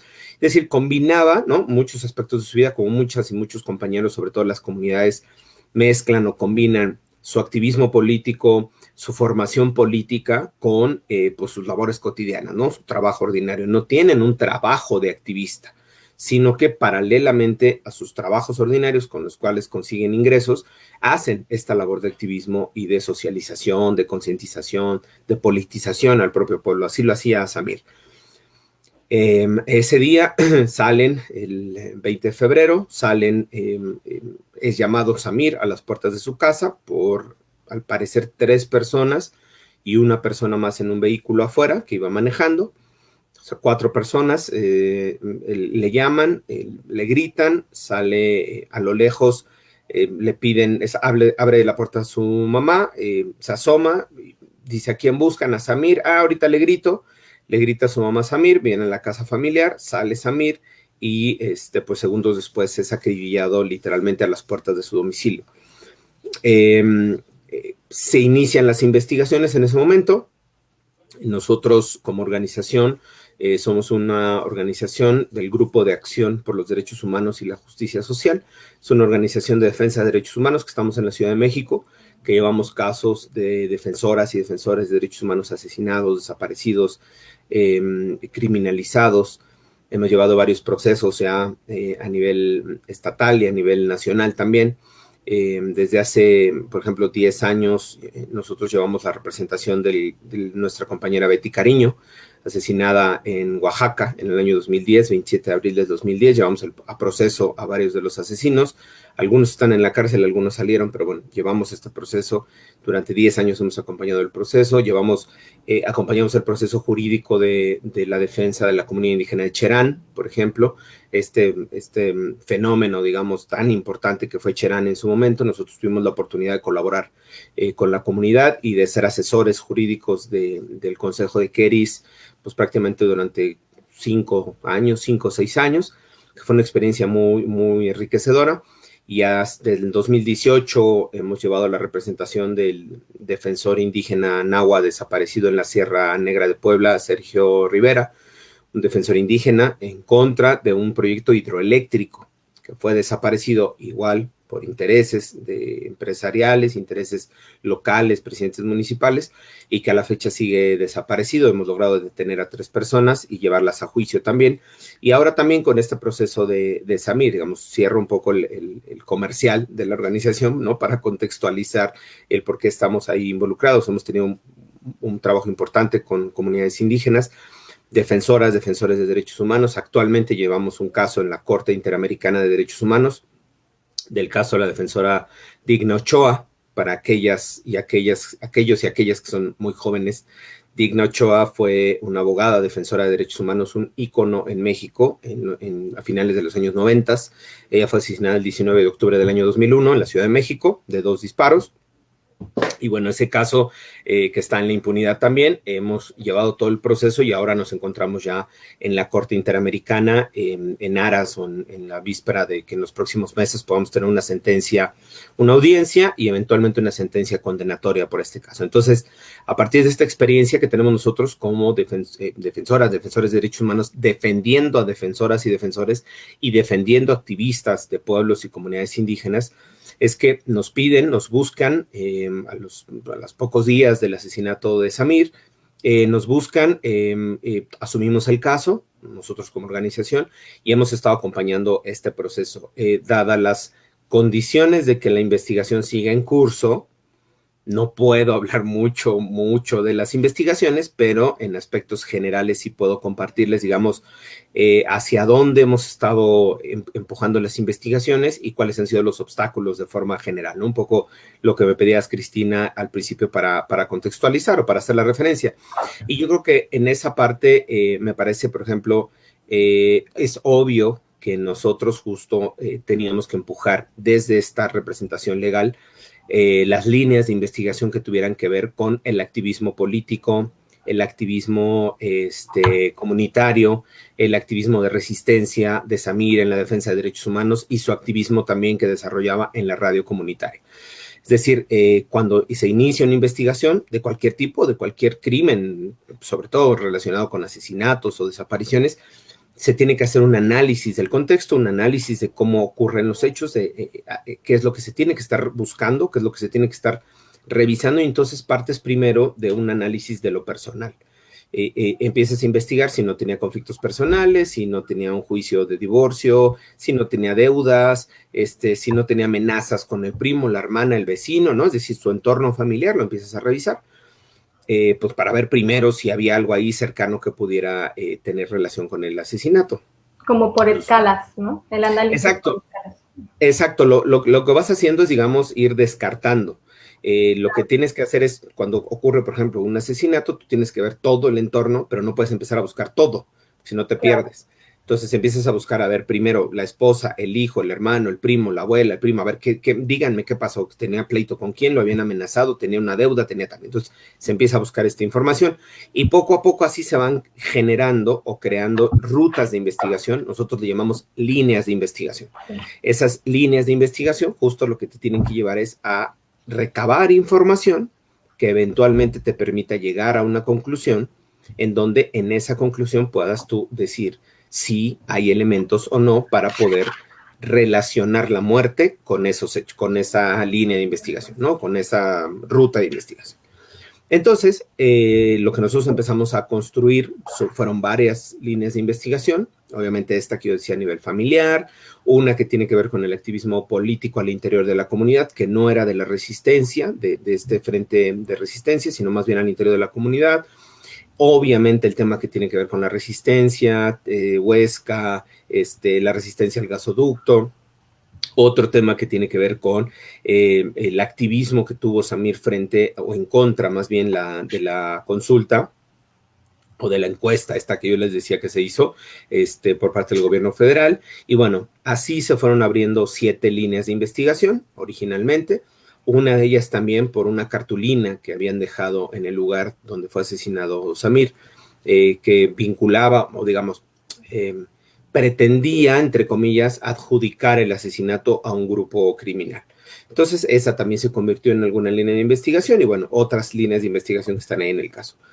Durante todos este tiempo, durante este año y medio, prácticamente un año, 8 meses ya, 8 meses, lo que hemos estado haciendo es ir aportando elementos, presionando a la autoridad y ayudando a que esas líneas de investigación se vayan cerrando. Es decir, de las 6 o 7 que teníamos, de las 7 que teníamos originalmente, la de la familia se descarta, quedan 6, digamos, la del entorno familiar se descarta, quedan 6, y de esas 6, nuestro trabajo sustancialmente ha sido coadyuvar, es un término muy jurídico, pero ayudar, digamos, a que el Ministerio Público vaya cerrando las líneas de investigación para que nos quedemos con 1 o 2 que sean las más fuertes, que tengan muchos más elementos, mucho más datos a partir de la información que hemos logrado recopilar y que nos permitan en esa 1 o 2 líneas de investigación centrar la atención y desde luego obtener eventualmente la identificación de quienes participaron en el crimen y quienes ordenaron el crimen. Y esto sí lo puedo compartir porque nosotros tenemos la clara convicción y la clara certeza de que el crimen fue ordenado por alguien o por alguienes, ¿no? Por un grupo de personas o por una persona que ordenó el asesinato de Samir. No se trató de un tema incidental o de un tema de pleito o de un tema que tuviera Samir conflicto, digamos, con los posibles actores materiales, es decir, con los perpetradores, con los sicarios, ¿no? Con los que fueron a dispararle, sino que fueron estos contratados, pagados, ordenados por alguien más para cometer este crimen. Entonces, ¿qué nos interesa y qué es lo que hemos hecho durante todo este tiempo? Precisamente aportar estos elementos.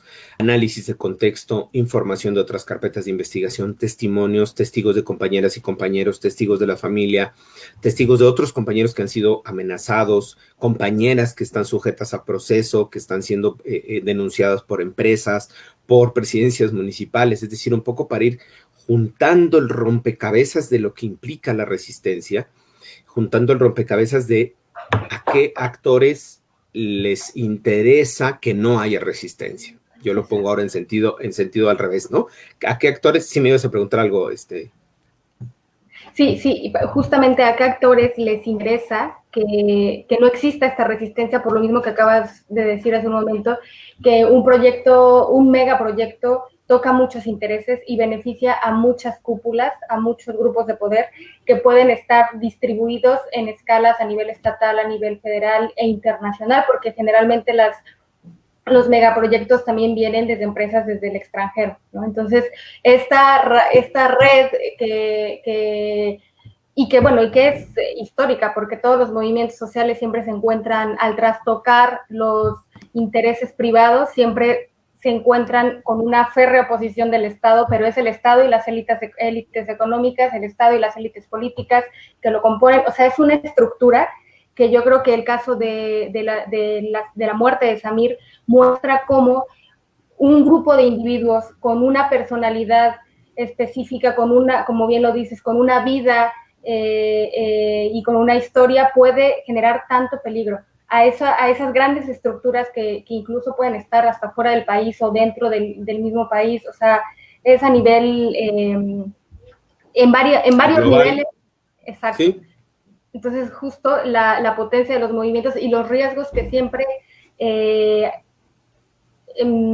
a los que están expuestos, ¿no? Los compañeros. Sí, incluso nosotras y nosotros en el propio activismo que hacemos, ¿no? Nosotros como Organización de Defensa de Derechos Humanos, a veces nos hace falta un poco justo hacer este análisis de contexto de a quién le estás pegando realmente, ¿no? Porque, es decir, tú tienes como la claridad de decir, yo me voy a oponer a un proyecto del gobierno, y piensas que el interesado es el gobierno, o piensas que el que te podría hacer daño es el gobierno. Tu pero presidente no. Local. Exacto, porque a lo mejor es el presidente local, a lo mejor es la empresa que ya acordó con el gobierno federal que se va a beneficiar de esta inversión y no sé cuál, y entonces el gobierno en algún momento, digo, yo no exculpo de responsabilidad a los gobiernos, pero en algún momento el gobierno puede decir, mira, si se oponen, pues no es mi bronca y ahí resuélvanlo.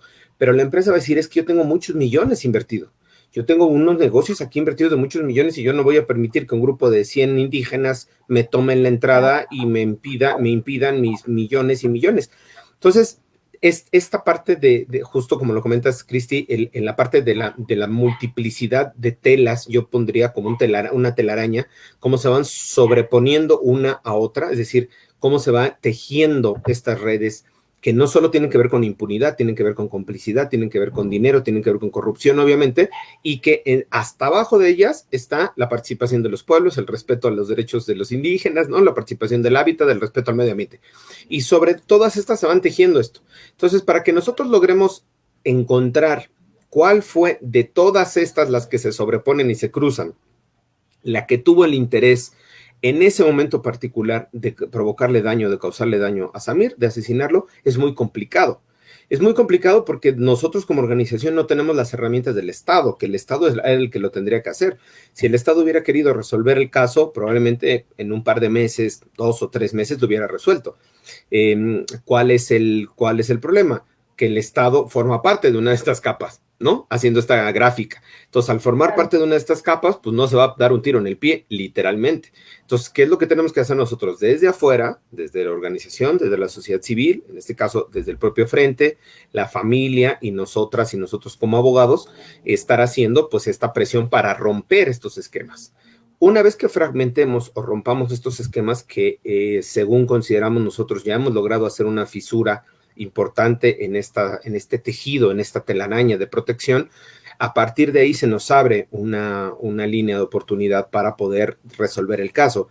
Esto fue esta fisura en esta red, en esta telaraña, en esta red complicada, fue justo en el marco del aniversario, febrero de este año.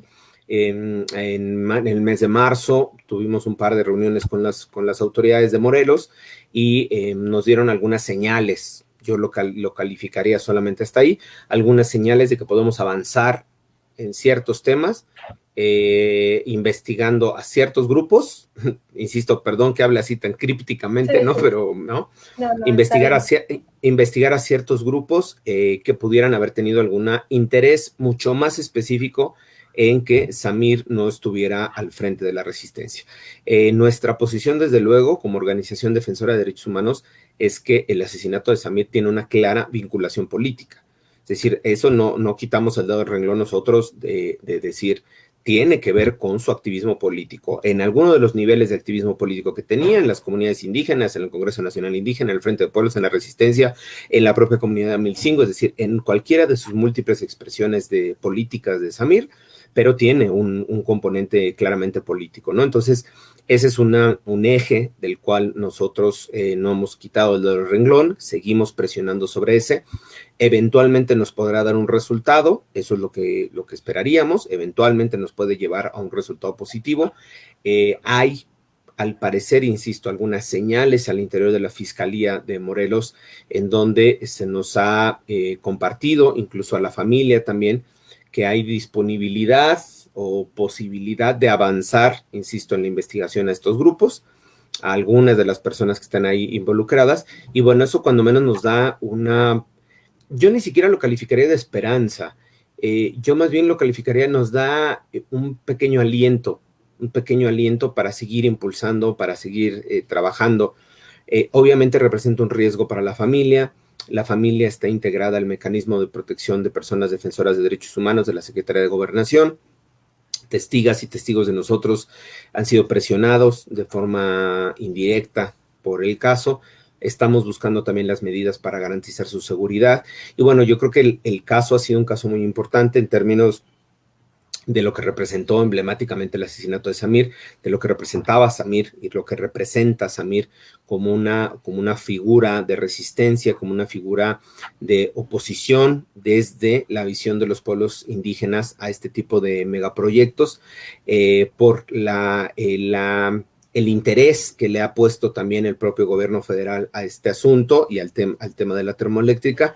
Y entonces yo sí me parecería que el propio gobierno del estado de Morelos, el gobernador y la fiscalía tuvieran interés en este momento, al parecer, de poder avanzar para resolverlo. Insisto, yo no creo en que sea tan fácil que ellos digan, sí, lo resuelvo mañana, ¿no? Porque tiene que ver con una estructura de investigación, tiene que ver con un proceso de investigación complicado que no habían querido hacer hasta el mes de marzo, abril de este año, no habían querido hacer ese proceso de investigación y que apenas están literalmente pues facilitando que las acciones que nosotros hemos promovido se vayan avanzando, ¿no? Hasta ahí, digamos, como esta parte del cierre del ciclo, de dónde viene el proceso, el asesinato de Samir y la investigación. Y yo un poco aquí para cerrar en esta participación es los obstáculos que hemos tenido es precisamente identificar todos estos actores y cada uno de estos actores tiene sus propios mecanismos de resistencia. Es decir,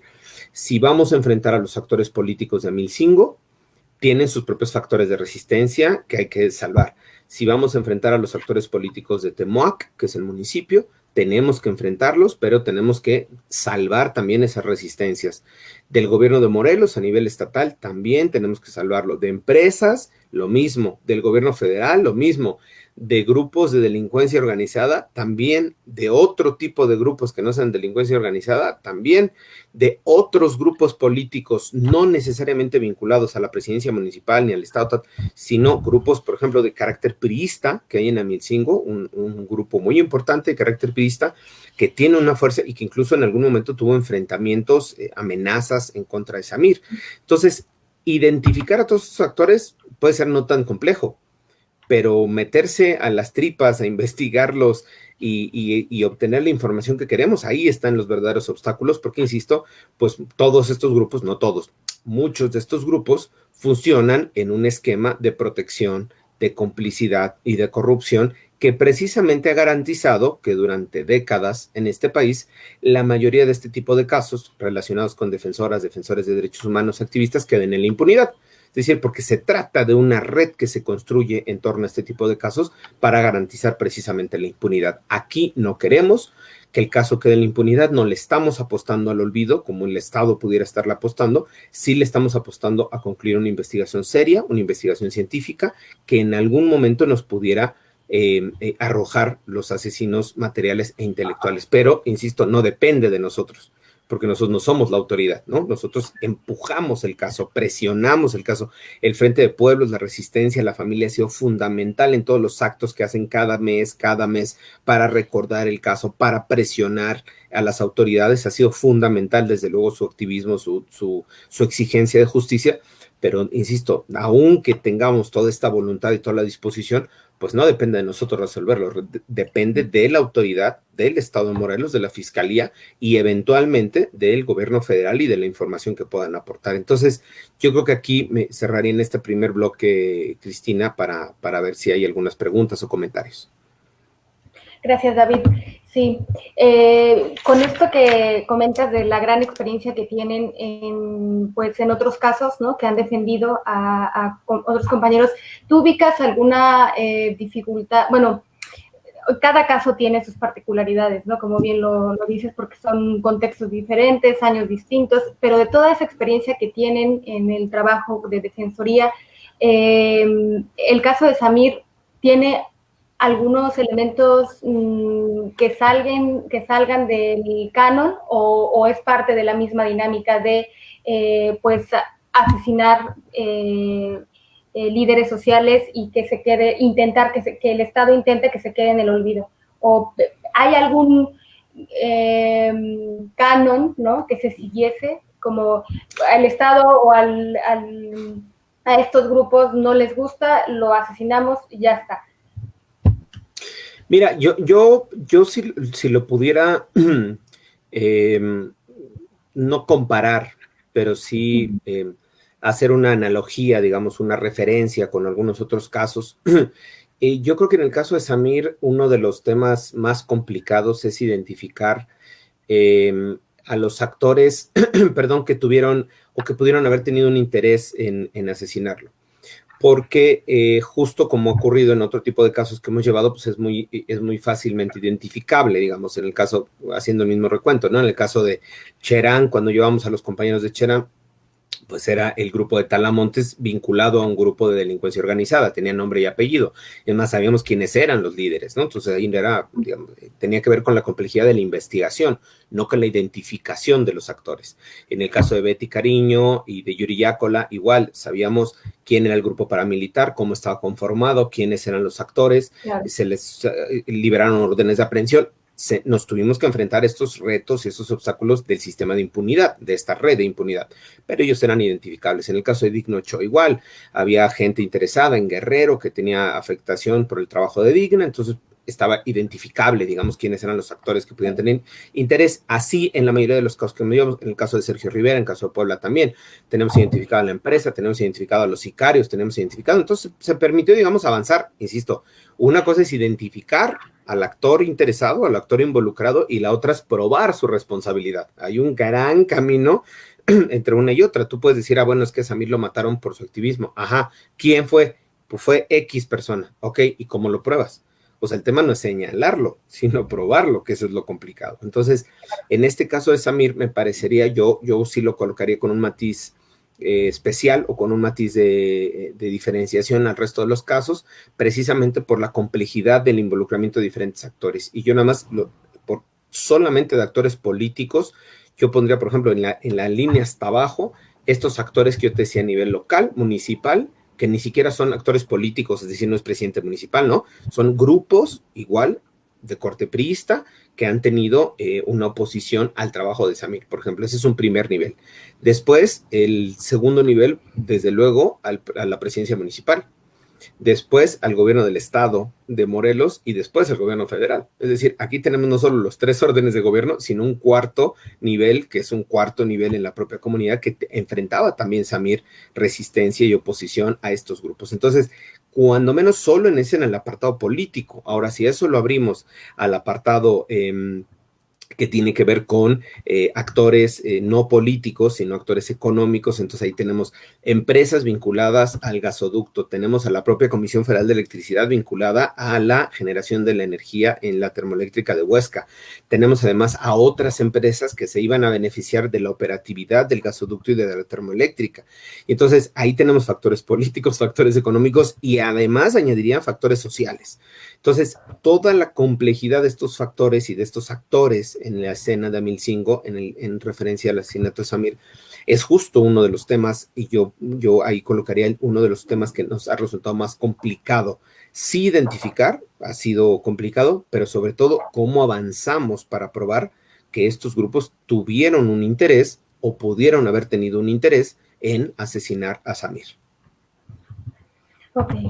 Pues muchas gracias, compañero, por toda tu explicación y sin duda, sí, siempre es necesario conocer y tener todos estos datos del contexto, de los actores, pues para dimensionar qué se trata y por qué a ciertas personas y por qué no a otras y en qué momentos también se dan, ¿no?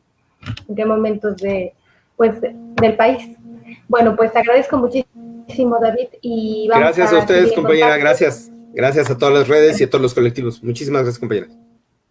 Hasta luego. Bueno, pues ahora vamos a recibir a las compañeras de Amilcingo,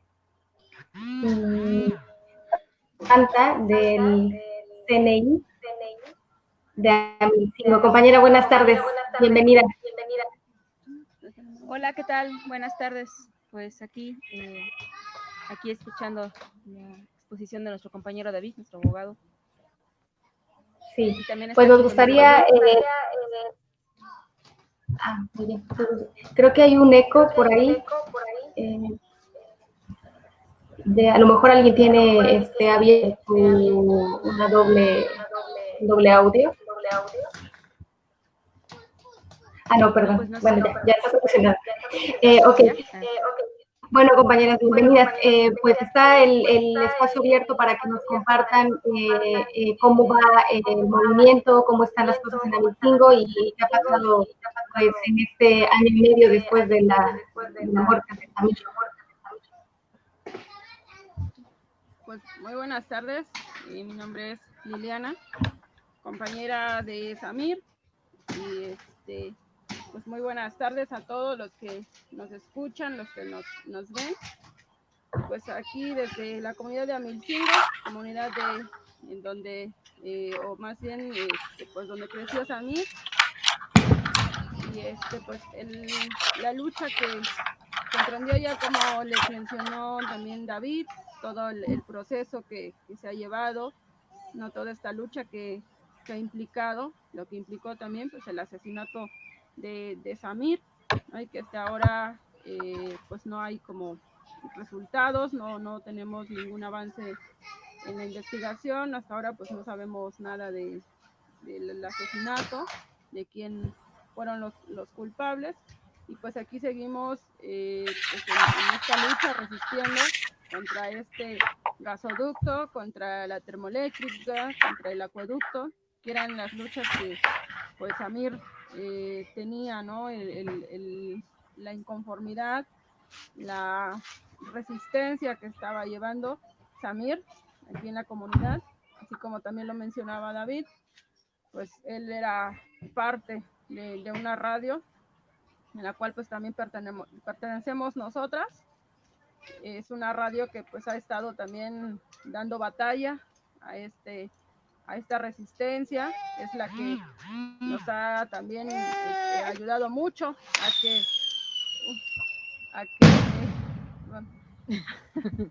a que pues todo esta información que se tiene pues vaya saliendo al aire, la gente la vaya escuchando, vaya entendiendo de qué se trata todo esto. Entonces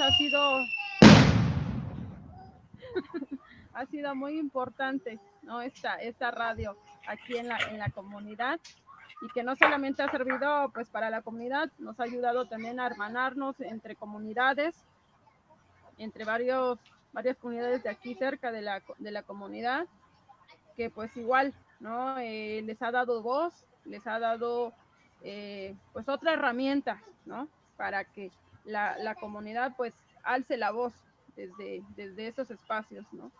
Entonces pues es lo que hemos estado haciendo desde pues que Samir pues todavía estaba con nosotros. Él era parte de esta radio, daba lo que era el programa de noticias, tenía un programa también por las mañanas, que justo el día que lo asesinaron, pues estaba justo por irse a este programa, ¿no? que él tenía. Entonces, pues, su lucha que ha tenido Samir, la que hemos estado, pues, también siguiendo, es muy importante, ¿no? Que sigamos aquí con esto, no solamente, como él lo decía, no solamente por nuestros hijos, ¿no? Sino por los del vecino, por los de la hermana, ¿no? Por todos, no solamente por pues nuestra familia, ¿no? Así como pues él decía que lo que él estaba defendiendo pues no solamente era por sus hijos, ¿no? Era por todos, ¿no? Por todos los niños que vienen, por todas las mujeres, por todos los hombres, por todas las personas mayores, o sea, por todos, no más por unos ni por los de la comunidad de aquí de Amilcingo. Entonces, pues creo que siempre lo hemos dicho, la justicia más grande para Samir, pues va a ser eso, ¿no? Que desde nuestros espacios sigamos con estas luchas, sigamos defendiendo nuestro territorio, sigamos defendiendo nuestra agua, sigamos defendiendo pues nuestras tierras, ¿no?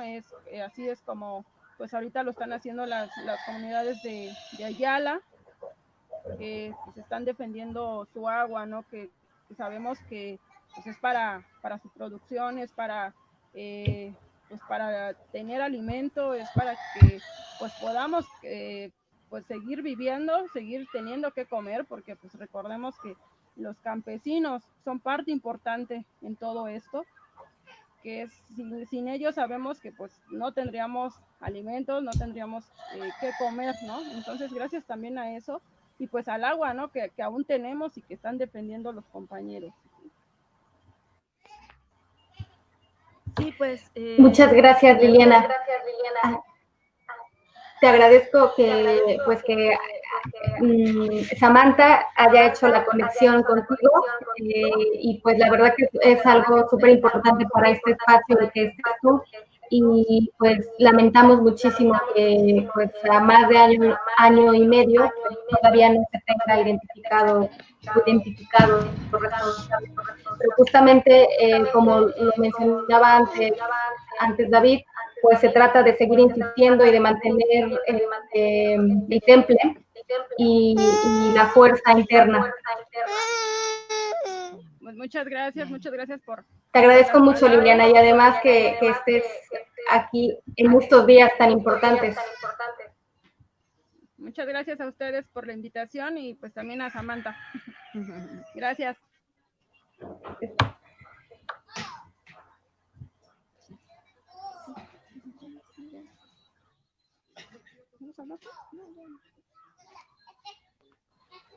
Y una pregunta, ¿la radio comunitaria continúa?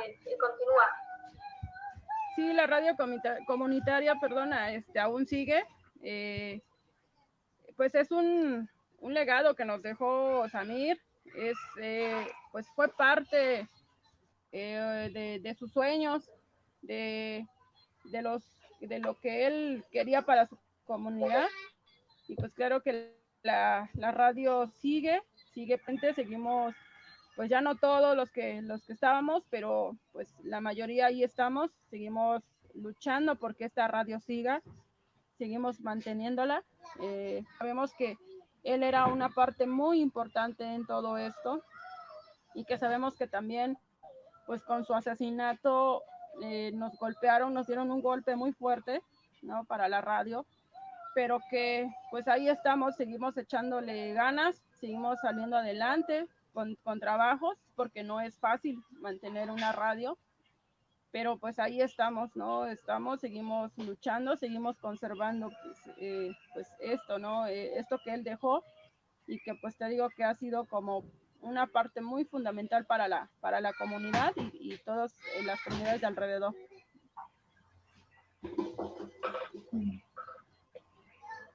Y Samantha, ¿nos compartes algunas palabras? Hola, pues yo creo que ya los compañeros han planteado lo más importante, solo decirles que pues que nosotros seguimos exigiendo justicia, ¿no? Que no perdonamos, no olvidamos y que vamos a estar hasta el último pues para exigir justicia por el asesinato de nuestro compañero y también para detener este proyecto que está generando pues mucho despojo, está generando violencia en las comunidades y pues ahora la batalla está concentrada en el plantón de Ayala con la cuestión del acueducto y bueno pues también el foco rojo, ¿no? Hay pues muchas posibilidades de que también viva represión en el campamento de Ayala, como ha sido toda la historia de este movimiento en los diferentes pueblos que han sido afectados por el pueblo. Entonces bueno pues seguimos en lucha, los pueblos están decididos a no permitir que se imponga y el asesinato de nuestro compañero y a pesar de que nos hace mucha falta, yo creo que algo que sigue es que gracias a él y a toda la enseñanza pues nosotros vamos a seguir, ¿no? Esta lucha ha costado mucha sangre, ha costado mucha violencia ha implicado destrucción, violación de derechos humanos y, bueno, el asesinato de nuestro compañero, ¿no? Entonces, pues eso, decir que vamos a seguir exigiendo justicia. Recientemente el gobernador de Morelos declaró que el fiscal general del estado de Morelos sabía quién eran los asesinos de Samir, pero que no quería decir quién era por miedo. Entonces, lo que nos parece que es claro es que hay una omisión tanto de la autoridad judicial como de la autoridad legislativa, y digo ejecutiva, para no poder acceder a la justicia nosotros, ¿no? O sea, desde siempre ha habido muchos obstáculos en la investigación y ha habido mucha dilatación de la justicia, ¿no? Entonces, por eso nosotros insistimos, no perdonamos, no olvidamos y pues vamos a continuar hasta lograr justicia. Y principalmente la justicia, porque del Estado es muy difícil, que ha planteado siempre el beneficio a los grandes capitalistas, a las grandes transnacionales, y donde simulan democracia con consultas, con procesos, y bueno, es claro de qué lado está el Estado, ¿no? Gracias, compañeras. Gracias, Samantha, Liliana, un gran abrazo y toda la fuerza para continuar en este gran camino. Vamos a cerrar este bloque con un corrido y que podemos compartirlo para reivindicar su memoria y seguir exigiendo justicia para todos los compañeros asesinados, desaparecidos y que han sido víctimas de la impunidad de económicas y políticas del país, de México.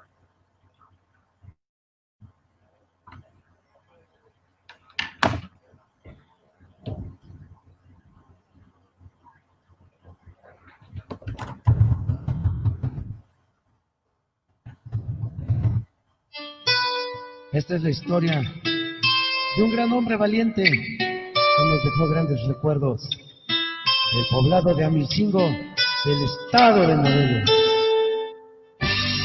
Voy a cantar un corrido al que quiera escucharme, de un compita de Amilcingo, también flores soberanas, era un hombre, un buen caudillo que siempre hay que recordar. Una fecha inesperada, un día 20 de febrero, a Samir le dieron muerte, 4 balas en su cuerpo, luchador, hombre social, que miraba por el pueblo. Activista mexicano, orgulloso morelense, en contra del mal gobierno siempre supo hacerse frente, no ocupó nunca de armas, Samir era inteligente.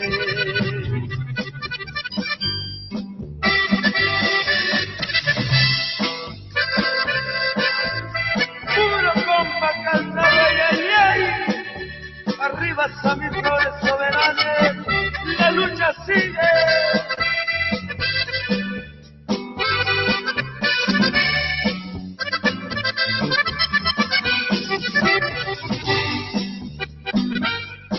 Corrupciones desde Fox, corrupciones desde Peña, la malilla ha existido y problemas han dejado pisoteando a su país, miserables se han portado.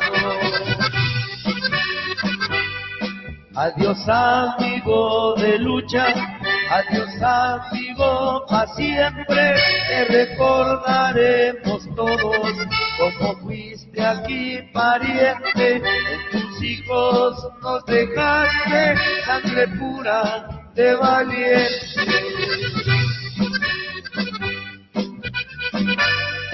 Ya tu nombre está plasmado en primaria de Amilcingo.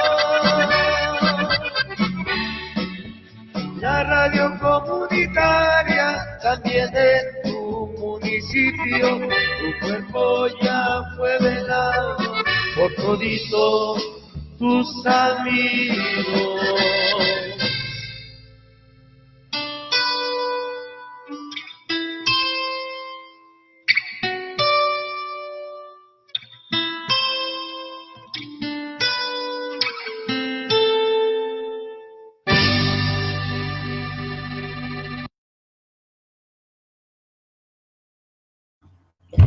pues con esto damos por concluido este bloque y agradezco a toda la gente que nos ha estado acompañando en la emisión de esta sesión y los invito a continuar con las actividades de este Mictlán Rebelde por la Vida 2020, que bueno, pues lo tenemos de manera virtual y pues es necesario seguir tejiendo estas redes para seguir en la lucha. Hasta luego, compañeros. Muchas gracias.